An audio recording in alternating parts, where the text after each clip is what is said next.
ये बद्रीश नस्ल उत्तराखंड की सबसे प्राचीन नस्ल है और स्कंद पुराण में लिखा है कि बद्री काश्रम से बद्रीनाथ भगवान के श्रीअंग से ही 77 गाय प्रकट हुई। कितनी? उस तीर्थ का नाम है गो निष्क्रमण तीर्थ। क्या नाम है?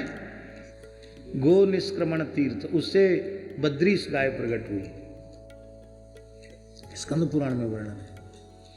आज पर्वत क्षेत्र की वह अत्यंत प्राचीन गाय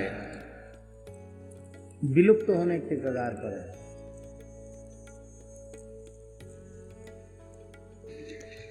दूसरी गाय होती है पहाड़ के लोग जानते ही नहीं थे। पूरे पहाड़ में बद्रीश थी, वहां भी जर्सी पहुंच गई, वहां भी भैंस पहुंच गई। और अब स्थिति ये है महाराज जी कि बद्रिकाश्रम क्षेत्र में, पूरे उत्तराखंड क्षेत्र में नस्ल का संहार इतनी तेजी से हुआ है, नस्ल का संक्रमण इतनी तेजी से हुआ है कि शुद्ध बद्रीश नस्ल की गाय खोजने से कठिनाई से मिलती है। अभी अपने भगवान का जो उत्तरकाशी वाला आश्रम है, जो उत्तरकाशी से ऊपर मनेरी डैम है, मनेरी डैम के 5-7 किलोमीटर ऊपर नेशनल हाईवे पर बिल्कुल गंगा जी के तट पर स्थित है। बहुत सुरम्य स्थान है उत्तरकाशी में। वहाँ अभी ये कार्य भगवत कृपा से आरंभ किया है, मूल बद्रीश नस्ल का संरक्षण और उसका संवर्धन। अभी 30 से ऊपर गाय गांव-गांव में खोजने से मिली हैं। अच्छे वृषभ, अब धीरे धीरे उनका विस्तार होगा और फिर विचार है कि पर्वतीय क्षेत्र में लोगों को फिर से उनके घरों में बद्रीश नस्ल को पहुंचाना। बर्फीले इलाके में वो चरती है, भयंकर से भयंकर ठंड भी वो सहन कर लेती हैं गाय।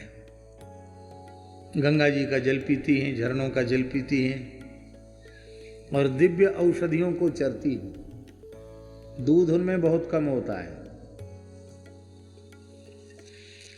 ज्यादा से ज्यादा कितना दूध होता है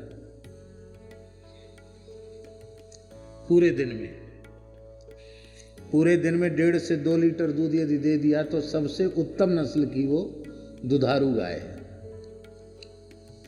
पर यहाँ की मैदान का गाय का 10 लीटर दूध भी 1 लीटर दूध की बराबरी नहीं कर सकता। इतने अधिक औषधीय गुण उसमें। वहाँ के एक सरकारी अधिकारी वो कह रहे थे कि महाराज जी, यहाँ बद्रीश गाय का जो घी है, वो घी को हम लोग जो बहुत बड़े विशिष्ट राजनयिक लोग आते हैं, प्रधानमंत्री, गृह मंत्री, मुख्यमंत्री, इस रैंक के जो बड़े लोग आते हैं या विशिष्ट अतिथि आते हैं, उनको हम लोग थोड़ा सा गिफ्ट के रूप में, उपहार के रूप में बद्रीश गाय का घी देते हैं।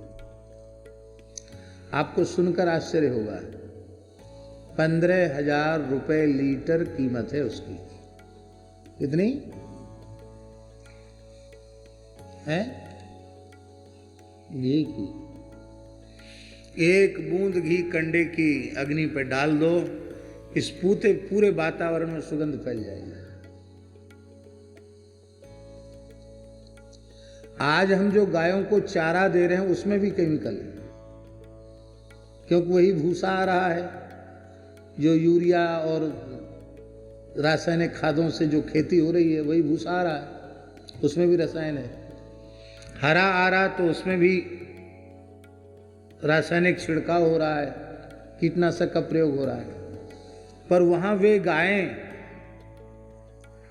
केवल विशुद्ध औषधियों को ही चर रही हैं और अत्यंत प्रदूषण मुक्त वातावरण में वे औषधीय चारा चर के और चल फिर करके वो दूध उत्पादित कर रही है। गाय तभी स्वस्थ रह सकती है जब उसको थोड़ा चलने को मिल जाए। इसलिए गो शब्द की व्युत्पत्ति जो शास्त्रों में है, गच्छति, जो चलती है, उसको गाय कहते हैं। गाय का चलना आवश्यक है। ये सबसे प्रसन्नता की बात है कि बसावन मामा गोधाम में जितनी गायें भी निवास करती हैं वे सब की सब जंगल में जाती हैं चरने के लिए। ये सबसे प्रसन्नता की बात है। इससे जंगल भी संरक्षित होगा, गायें भी स्वस्थ होंगी और गो सेवा में जो बहुत अधिक राशि लगती है उसमें भी कमी आती है। हमारे यहाँ जड़खोर गोधाम में सबसे जो कष्ट की बात है वो यही है कि वहाँ जितनी भी भूमि है वो सारी भूमि पैसा देकर के खरीदी हुई भूमि है।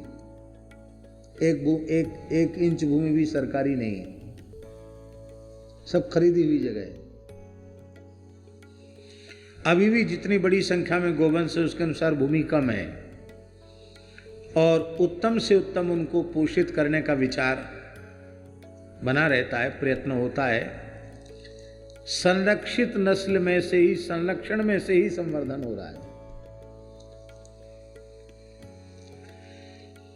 लेकिन सबसे कष्ट की बात है कि उनको चरने घूमने के लिए कोई योग्य स्थल नहीं है। जो कुछ थोड़ा मोड़ा क्षेत्र है वो सरकारी तौर पर प्रतिबंधित है। भूमाफिया लोग,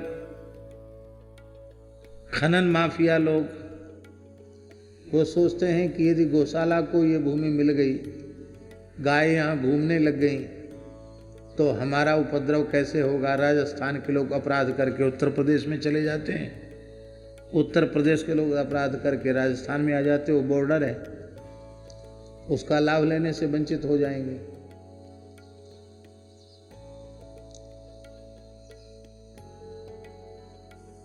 जो जनप्रतिनिधि हैं उनको जितना ध्यान देना चाहिए वो भी उतना नहीं देते हैं, क्योंकि वो सोचते हैं कि जनता वोट नहीं देगी तो हम फिर आएंगे नहीं।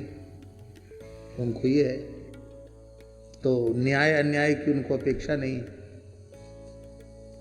यदि वहाँ उपलब्ध जो जंगल का क्षेत्र है, पहाड़ का क्षेत्र है, यदि भगवत कृपा से वो उपलब्ध हो तो हम ये आपको विश्वास पूर्वक कह सकते हैं कि वो इतना दिव्य क्षेत्र है ब्रजमंडल का कि 1 लाख गोवंश सुखपूर्वक वहाँ निवास कर सकते। भगवान की गायें सब वहीं थी, सब भगवान का बड़ा गोष्ठ वहां था। तो ये बहुत अच्छी बात है। इसी प्रकार से वनों को, पर्वतों को, उनके निकट गौशालाएं स्थापित करके सरकारी भूमियों का भी संरक्षण होना चाहिए और वनों का भी संरक्षण गोचारण के माध्यम से होना चाहिए, क्योंकि यह गाय संपूर्ण प्रकृति पर्यावरण का जीवंत विग्रह है। ये बात है।